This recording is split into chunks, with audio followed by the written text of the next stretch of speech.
கேள்விப்படுவீர்கள், கலங்காதபடிக்கு எச்சரிக்கையாயிருங்கள். ஏன்னா அது நடக்கும், நமக்கு வராது. இங்கதான் ஆண்டவர் நமக்கு வாக்கு பண்றார்.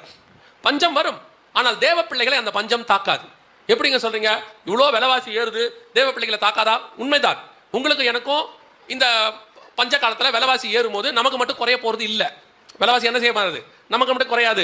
தேவ பிள்ளைகளுக்கு மட்டும் அரிசி 40 ரூபாய்க்கு விற்காது. நீங்க போய் நின்ன பெட்ரோல் 50 ரூபாய்க்கு போட மாட்டான். கன்ஃபார்மா என்ன செய்ய போறாங்க?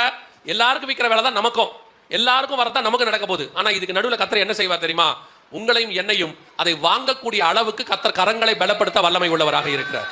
அதை வாங்குற அளவுக்கு பலப்படுத்திடுவார், உயர்த்துவார். தேவனால் கூடாத காரியம் ஒன்றுமில்லை. அவருடைய பிள்ளைகளை கர்த்தர் போஷிக்க வல்லமை உள்ளவராக இருக்கிறார். அவர் எல்லாரையும் போஷிக்கிறாரு. ஆனா விசுவாசிக்கிறவர்களுக்கு தான் அற்புதம் நடக்கும். அவர் செய்யறாருன்னு விசுவாசிக்கணும்ல. இயேசு கிறிஸ்துவ விசுவாசிக்காம இது நடக்காது. நிறைய பேர் நினைப்பாங்க, அவர் கடவுள் தானே, எல்லாருக்கும் செஞ்சா என்ன? எல்லாருக்கும் செய்யறாரு. நல்லோர் மேலும் தீயோர் மேலும் பெய்யும் மழை. அதை யார் எப்படி யூஸ் பண்றாங்கன்றதான முக்கியம்.